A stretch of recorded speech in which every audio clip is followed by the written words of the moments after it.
am so grateful, Gregg, to have you back. This is such a gift. Wow, I'm like literally feeling tears. Thank you for who you are. Thank you for being here. We're going to dive in, and I'm just thank you for making the time and your gracious, heart-centered energy and wisdom. Julie, thank you so much. Thank you for those.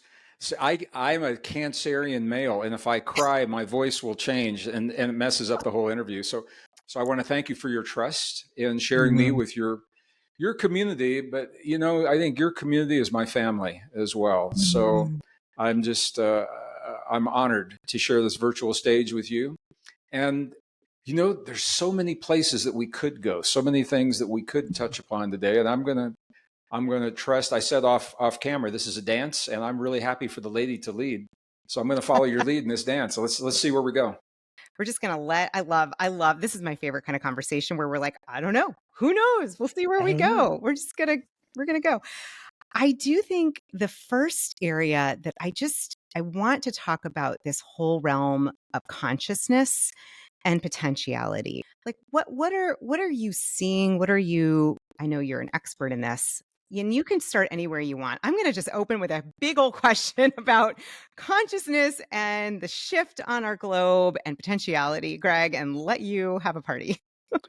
Well, thank you, Julie. I'm a student just like you, and I'm always learning. I think I'm a good listener, and I have made a conscious effort to become a better listener because there's a world speaking to us right now. There's a world speaking to us about what it is that's happening, and I'm just going to say to our viewers, it's no secret that we're living a time of extremes. I mean, that can't be a secret to anyone, from climate change to social change to buckling and collapsing financial systems, and the wars. 22 wars are being waged on our planet right now. We hear about one or two in the media. 22 wars are happening right now. This isn't business as usual, and it is difficult sometimes to stay focused on our lives. It's difficult to stay optimistic. This is the 43rd year I've done this work in one form or another, and I've been blessed to travel into some of the most remote, isolated, pristine, magnificent, beautiful places remaining in the world today. Archaeological sites of temples and the remains of ancient civilizations, to understand what it is that they knew that we may have forgotten, or maybe we never knew about our time. And I used to think it was for the temples and for the archaeology. And what I discovered, Julie, very quickly, is it was more about the people, the indigenous people that preserve that wisdom, that still live at those places. And meeting with them and their perspective. And they have always said that we would live this time in history, where we would live a time of the convergence of cycles that would change our planet. They said, you won't recognize your nations, you won't recognize your borders, you won't recognize your own neighborhood, you won't recognize your life. And they've said that for over 40 years. 1986 was the first trip that I made. And largely those ideas have been discounted until recently. I was doing a radio interview with a New York DJ who I interviewed with in 2012, the craziness around 2012. And in 2012, he said, oh yeah, 2012, when are all these changes you're talking about going to happen? And then I interviewed with him earlier this year, or late last year. And he said, when are these changes going to stop?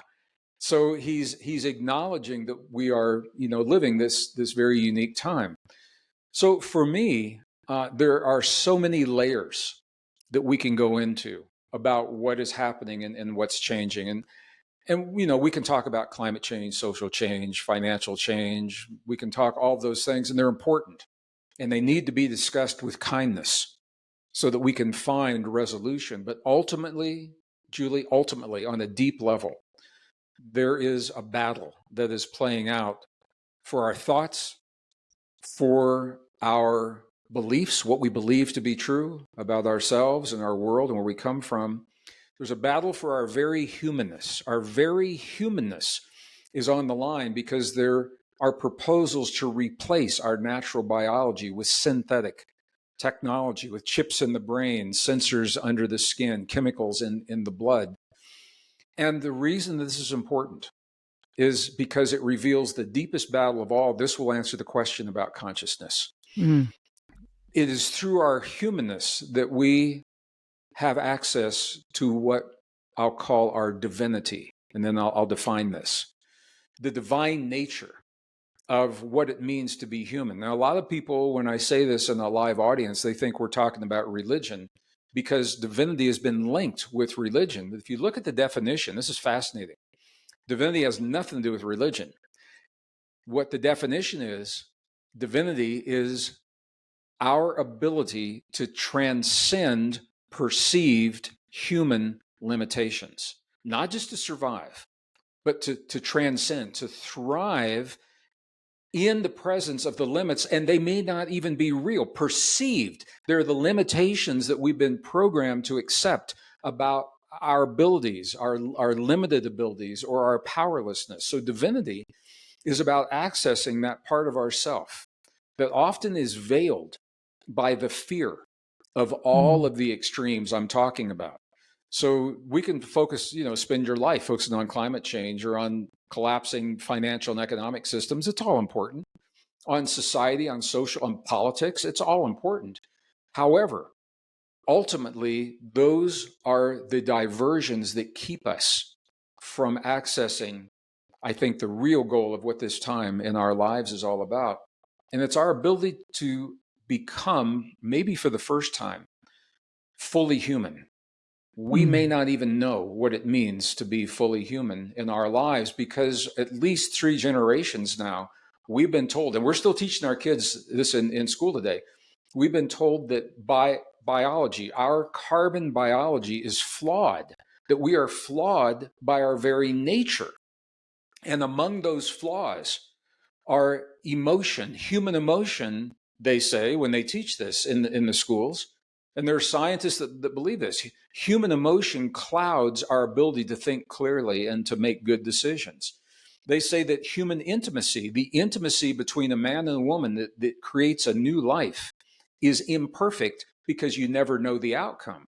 And you don't know what that child is going to be like. Eye color, hair color, fast twitch muscles for athletics or IQ. You don't know any of that. So here's where I'm going with this. We've been conditioned to believe that we are powerless victims, and as victims that we need a savior, and our savior is being touted as technology. So technology is being dangled out there to entice us to replace our humanness. And this is where science and consciousness are really coming together in a very interesting way, because to have artificial intelligence, we have to define what is consciousness. What is intelligence? What is sentience? Is AI a sentient form of life? We've got to define all of those things. So what's happening, Julie, is we're in the process of this tremendous shift on the planet and in our lives. In the midst of that process, we are developing these technologies, and we cannot complete that development until we understand ourselves. To understand, if we want to build real AI, and I'll define what I mean by that in just a minute, but if we want to build actual intelligence and not just a program that mimics some predetermined answers, if we want actual intelligence, we can't do that until we understand our consciousness, our intelligence. And this is divinity plays a very powerful role in this. Divinity, our ability to transcend perceived human limitations. This is the part of us that's ageless, it's timeless. We all have divinity. Sometimes we veil that divinity from our access. We do it in one of 3 ways. We can deny our own divinity. We have free will. We can deny that we are anything special. And I know people in my family that do that, in my community. That's number 1. Number 2, we can be conditioned out of our divinity by our family, by society, by mainstream media, by what we teach in the classroom, the way we think about ourselves, we can be conditioned to deny our divinity. And number three, through technology. When we replace our natural biology with synthetics, synthetic tissue, synthetic, and I just want to be clear, there are times when we need maybe an artificial heart or an artificial kidney or an artificial hip or a knee, and that's not what I'm talking about. There is a movement to replace our entire bodies with synthetic material and preserve only the brain for immortality. That is a movement that is afoot right now. Here's why this is a problem. It is the DNA in our bodies, the unique formula of DNA in our bodies, that is the antenna that tunes us to our divinity in the field. The divinity isn't in here. We access that divinity through the gift of the biology that we were given when we appeared 200,000 years ago. You take away the DNA or you alter the DNA, and there are attempts to do that as well. And we no longer, it's like turning the dial on a radio. Now you lose the station that holds your divinity. So when we give our biology away, when we begin to replace our natural abilities with artificial technology, our abilities begin to atrophy. The neurons that we once used may not develop because a chip is doing it for us, and the body says you don't need that anymore. So there are layers and layers and layers of things happening. Ultimately, I think we are being tested. We're being pushed to the edge of who we believe we are in lieu of accessing the deep truth of our existence and what our divinity is really all about. Our intuition is an aspect of our divinity, our imagination, our creativity. When we express something deep within us in this physical realm and we're reaching to find that something, that's our divinity. That's what I'm talking about. And the reason it's important is because when we have a clear connection with our divinity, we are less vulnerable to fear. We are less vulnerable to the fear of the uncertain world that we find ourselves in. It's still out there. It doesn't change the world. It changes the way we respond to the world. We are less vulnerable to the fear, and that means we are less vulnerable to the agenda and the ideas that other people have about what our lives should look like and what our world should look like. Another way of saying that is when our divinity is veiled, when we feel separate from our divinity, we feel lost and we feel powerless. And then we become more vulnerable, more susceptible to other people's ideas because we are lost. We don't know who we are. So consciousness is what underlies all of this. Consciousness is the fertile field within which our divinity exists. Divinity is an aspect of consciousness. You can think of consciousness as the container and our divinity as a vessel within that container. So where I see things happening, that was a long answer to a short question, but what I see happening is that people all over the world, this just isn't in America or in my community, we are undergoing change faster than we've ever undergone change in a single lifetime. And for some people, it is more change than they can really accept because they've never been given the tools to embrace the resilience of change.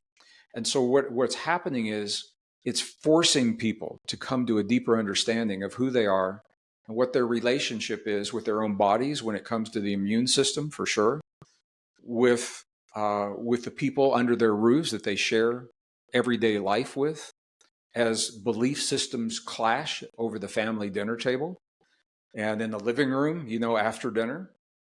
We share a house, we share blood, we have, common ancestors, and we could not be thinking more differently. And that pushes us to come to terms with who we are and what's true in our lives. And then now the whole conversation of AI and the role that we are going to allow AI to play in our society and in our personal lives. we can't answer that question until we know who we are. How much of ourselves are we going to give away to the technology? How much of ourselves are we going to give away to AI? We can't answer that until we know who we are and what we're giving away.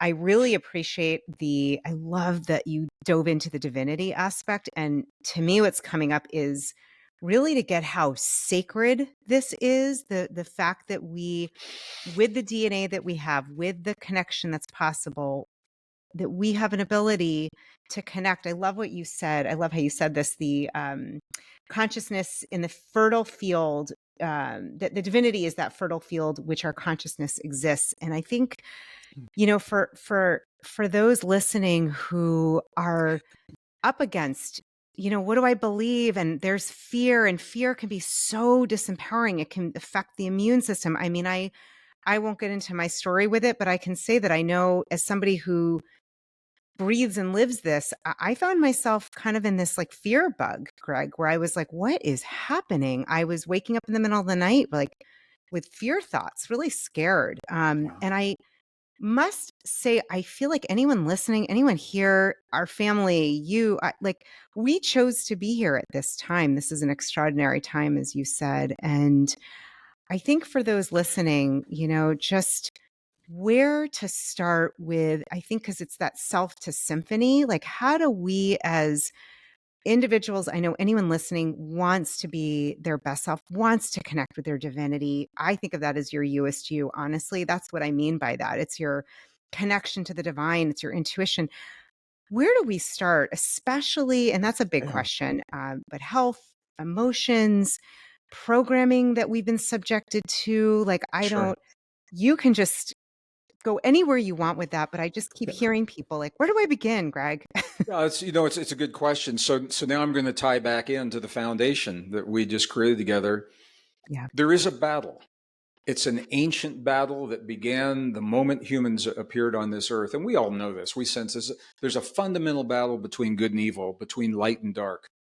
And it has played out over eons in many different ways through society and through technology and the choices that we make. It's playing out right now. And this battle, the way that we win this battle is by not fighting. If we engage in the fight, we succumb to and fall into the ancient trap that keeps us stuck in this battle. The way that you win this battle is by becoming the best version of yourself, by accessing and embracing your divinity. And here's the reason, because it is through our divinity that we transcend the fear. If we don't have access to the divine nature of our being, and we don't know, it's what I call a soul compass. If we don't know with rock solid certainty who we are as we walk down the streets on this beautiful planet we live on, if we don't know who we are, it's very easy to succumb to the fear of the uncertainty of incoming. And we are inundated with media. And I have to say, Julie, unfortunately, it's across the board. I used to believe that there were forms of media, PBS, NPR, CNN. I used to think they were more objective, and now I know that's not true. And the reason is because they're different networks, but they are owned by just a handful of corporations that have an agenda. And I have to say that as a scientist. I'm a degreed geologist with a strong background in life sciences, math, physics, computer science, archaeology, and astronomy. And I say that because it's that multidisciplinary background that allows me to stay current with new discoveries that are being published in these very obscure technical journals. And those discoveries support, the evidence in those discoveries supports what I'm saying is there is a movement to feed us information so that we make the choices that direct us to support other people's ideas and other people's agendas. People want to know more about that. It's actually called fifth generational warfare is the term that's used. It's not a kinetic war. It's not about what it all happens in the mind and the heart. And it's very sophisticated. And it goes two ways. And the way that we use that is that we become the best version of ourselves. And when we have that, we are no longer bound by the shackles of the fear that keep us feeling small and insignificant and powerless victims in the world. It empowers us, it frees us to love. And when we love fearlessly, when we love ourselves without reservation, many people are afraid to fully love themselves because they've been led to believe it's not safe. And if you cannot love yourself fully, it's very difficult then when you reach inside because you have someone else in your life that you truly want to love and you reach inside for the love to give to them. If you don't have it for yourself, your vessel is not as full as you'd like for it to be. There are entire teachings about that in the ancient traditions. When we embrace our divinity, it frees us to love ourselves and to love others. And in the presence of that love, we are no longer subject to the fear. It doesn't change what's happening. We can watch an economic system collapse. It needs to. It's broken. It's corrupt. We can watch social change because that's where we are right now. And we can watch all of these things happen, but because our soul compass is strong, we know that we are watching the process rather than victims of the process. Because when you begin to, there are places, Julie, where the words fail and people just have to live this truth. When we embrace our divinity, here's what happens. We begin to see the world differently. Now, and I'm going to offer a tool to do this, by the way, before we leave here Awesome. today. But when we embrace our divinity, we begin to see the world differently. And through that lens, number one, we change the chemistry in our bodies, and that's important. But we are not frightened by the things that may frighten people around us, because we know with absolute certainty who we are in the world. And this is something that's not taught in the schools. We are the product of at least 3 generations of dumbing down our young people. Most young people don't have an inkling of understanding about their immune system and how it works.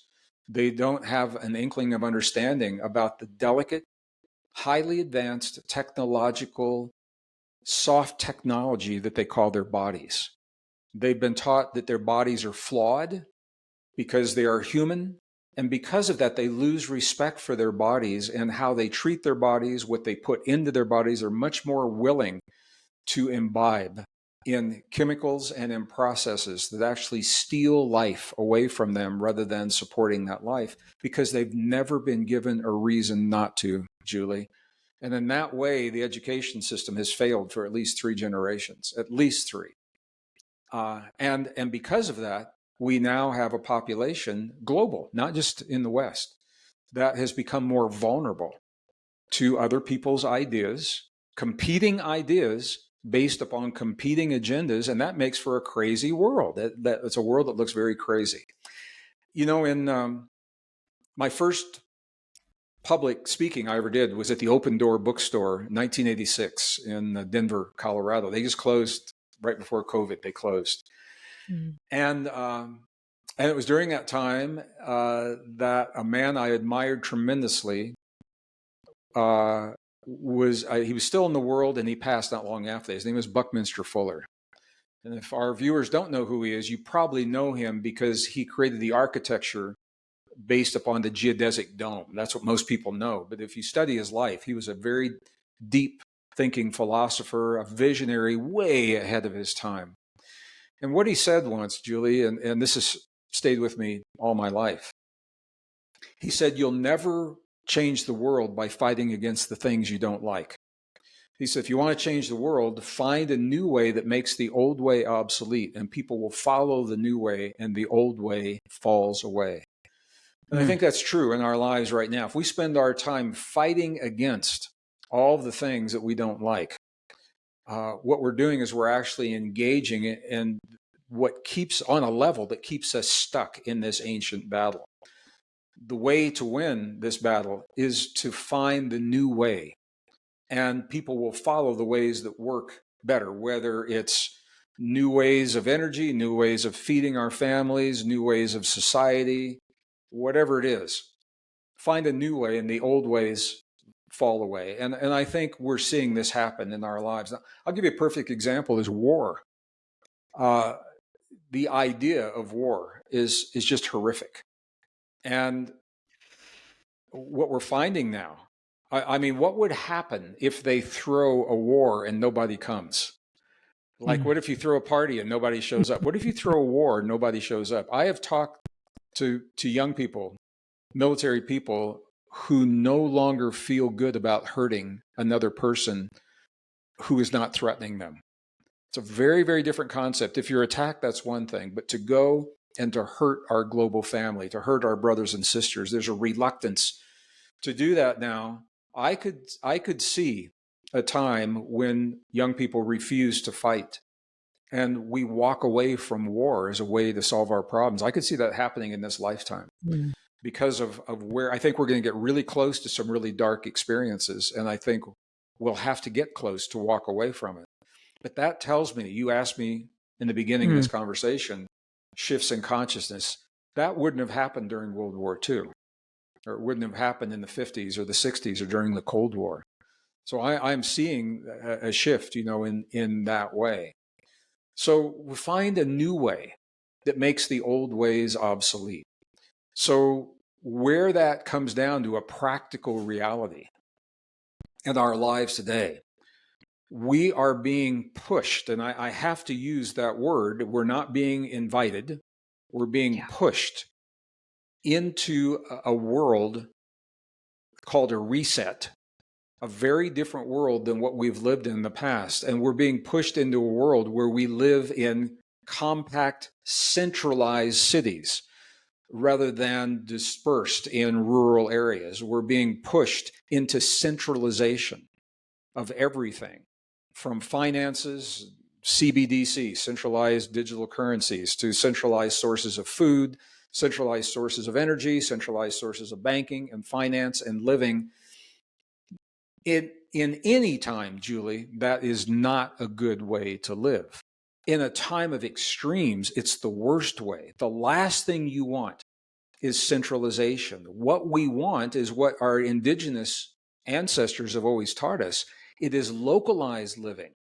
Localized living where we have localized sources of food, localized sources of energy that make sense for that locality, localized sources of economy and finance, localized sources of water, not centralized through supply chains that are vulnerable and can break down and hurt many people. When you live locally, you are stronger as an individual and stronger as a community.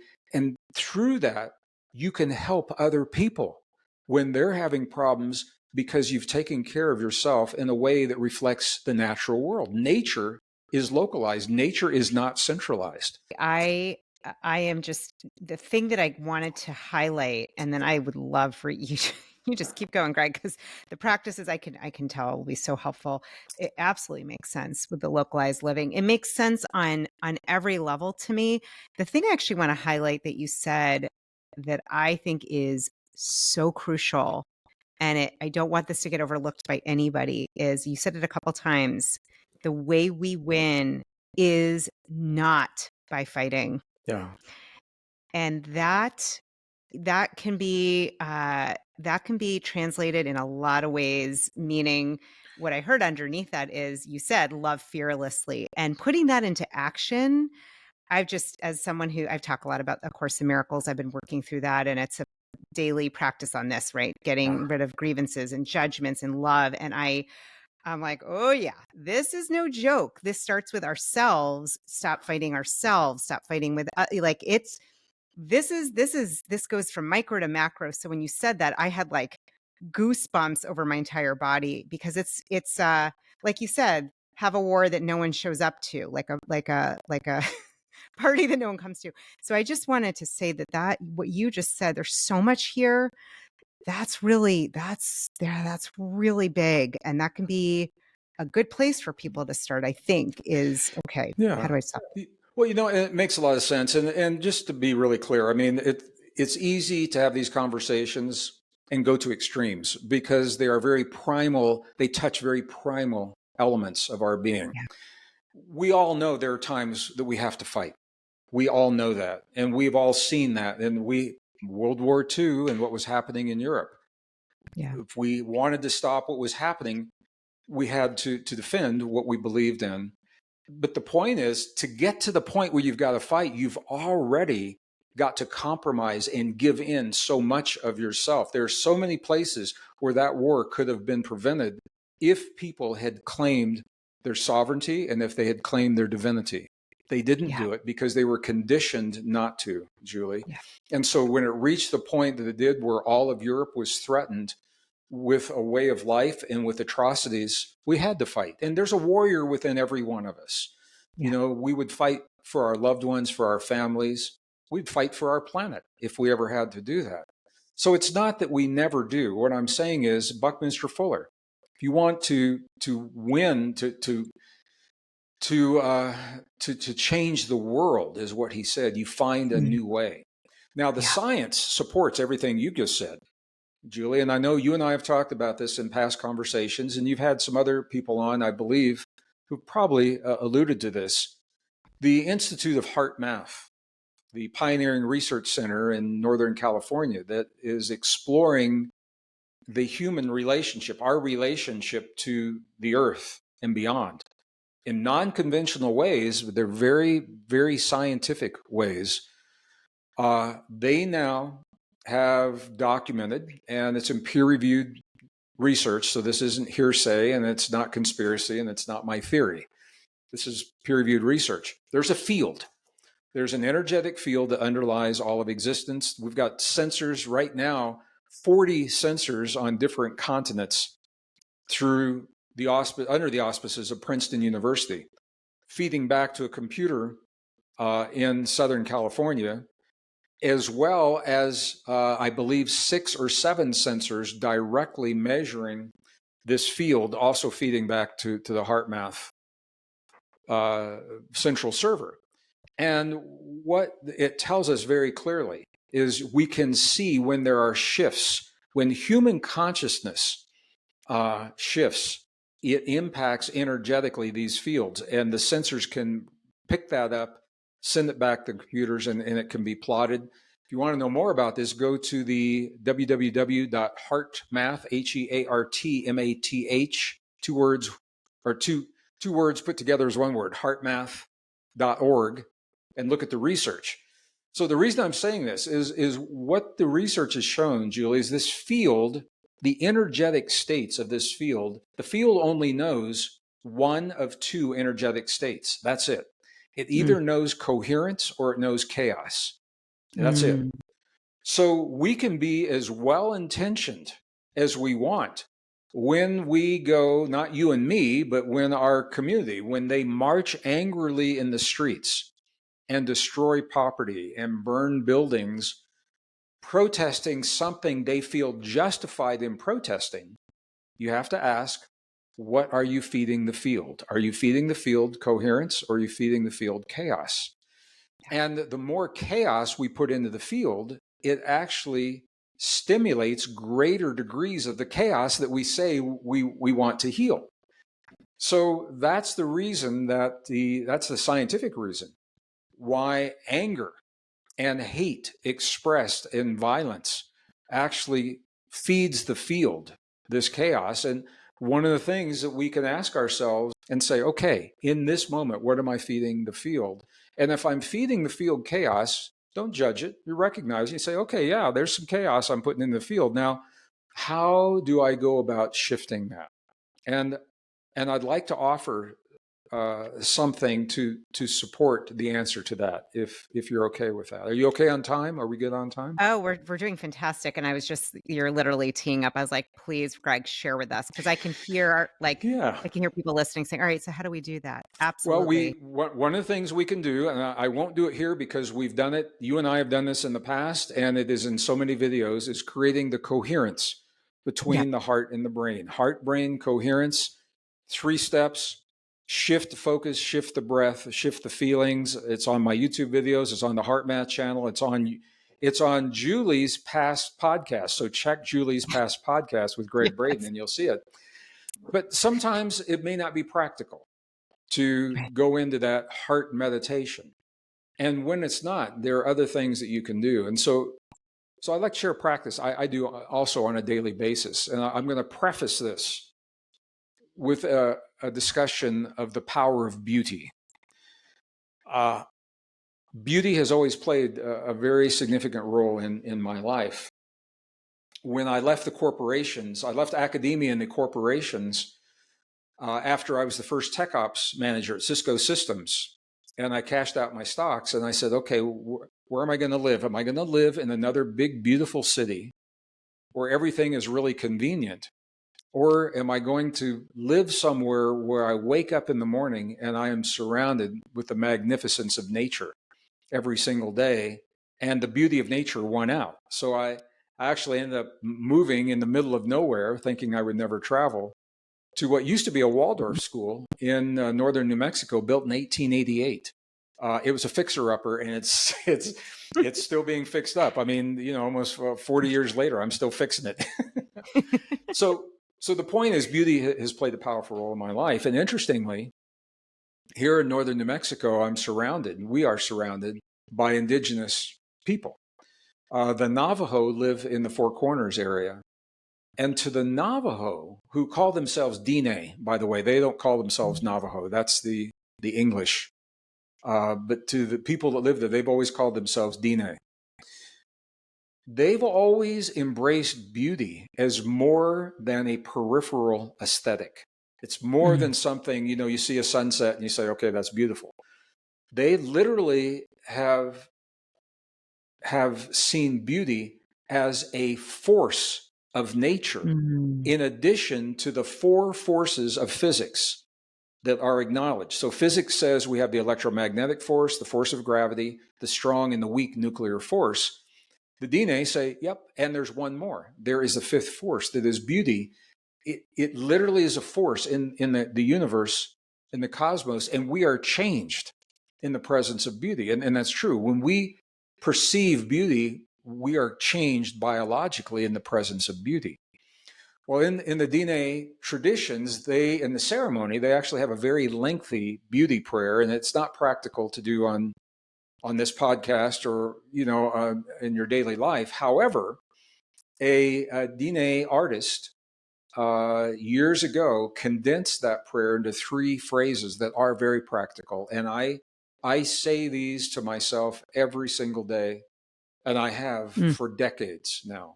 And so what I'd like to do is share the beauty prayer. And by the way, his name was Shanto Biguet. Shanto Biguet, I want to honor him and give him credit, was the Diné artist that first made this available back in the 1980s. The beauty prayer, simply the abbreviated version, simply states the beauty that I live with, the beauty that I live by, the beauty upon which I base my life. Now, those are just words until you understand what they represent. The beauty that I live with invites us, Julie, to embrace the fact that the beauty is already present in all things. We don't have to make it. Our job is to find it, to seek out the beauty, even in the darkness, even in the horrible events, because they are part of God's creation. There has to be beauty in there somewhere. It may be a minuscule piece of what you're seeing.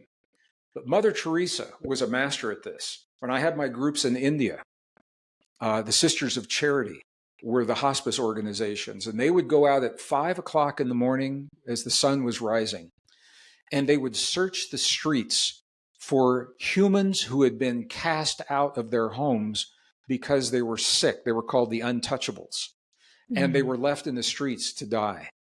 And Mother Teresa and the Sisters of Charity would search in Calcutta, in the stench and the dung in the gutters of the streets, and they would find these humans, and they would take them back to the hospice, and they would bathe them and put them in white gowns so they could have dignity in their lives for the last moments or hours of their life. And in the midst of that filth, in stench in the streets, Mother Teresa would see a daisy growing out of the dung. And in that daisy, she would find beauty in the horror of those streets. There's always a daisy somewhere in everything. Our job is to find it. And it's a shift in thinking, to know that the beauty is already there. That's different than thinking we have to make it. So the beauty that I live with, The beauty that I live by invites us to allow the beauty that we have recognized to be the guideline in our lives, to expect beauty in all things, to expect beauty in the worst argument with our intimate partner, to expect the beauty in the disease that is a message to our bodies. Maybe the beauty is in us embracing the message. What is our body saying to us? Mm-hmm. So that's the beauty that I live by. The beauty upon which I base my life, I think this maybe is perhaps the most powerful. It invites us to allow the beauty to play a role more than this peripheral aesthetic. It invites us to bring beauty into our lives front and center as the foundation upon which everything in our lives is viewed. It becomes the lens through which we see everything that happens in the world around us. And I just have to say, this is one of those things people have to experience. When we do that, we are changed. Now, the scientists tell us that when we perceive through beauty, that we begin to build neural networks that become more sensitive and recognize beauty where it may not have been seen before. We actually develop a way to see beyond the darkness and to see that beauty. So the power of beauty in our lives, for me personally, when I see things, doesn't change what happens in the world. What it does, Julie, is empowers me to be more present for what is that's happening, so that I can make healthy choices and healthy decisions, whether it comes to my personal life, my body, it comes to my business, whether it comes to what I am sharing on a live stage, halfway around the world. So in addition to the coherence, the intentional coherence that we can create between our heart and our brain, beauty also creates coherence. And you're not necessarily going through all the steps. It's intuitive. It's an intuitive way of creating that coherence. So the beauty of everything that we're talking about is there is a scientific and a technological foundation, but we don't have to know any of it. What we know is that we are a highly advanced, technologically sophisticated, soft technology. We are not computer chips and AI. We're neurons and cell membranes, and we self-regulate through thought, feeling, emotion, belief, breath, and focus. And that's all we need to know. Our ancestors did it really, really well. You can dive into the tech if you want it, but some people aren't interested in that. They just want to know how to get through the day. And so I'm going to invite our global family that's watching, the millions and millions of people that are watching you right now. I'm going to invite them to invite beauty into their lives. So look right in the camera, and I'm going to say, my brothers and sisters, we're going through a tough time, big change in the world, but we're wired for times just like this if we allow our bodies to do what our bodies know how to do. And our bodies know how to be divine. Beauty is a foundation of our divinity. So I'm going to invite you to invite beauty into your life without fear. Don't be afraid, to allow beauty to play a powerful, pivotal, foundational role in your life. Well, Julie, I want to thank you for the community that you've built around your work, your life, and this podcast. And we need you. We appreciate you. And I look forward to our next. Likewise.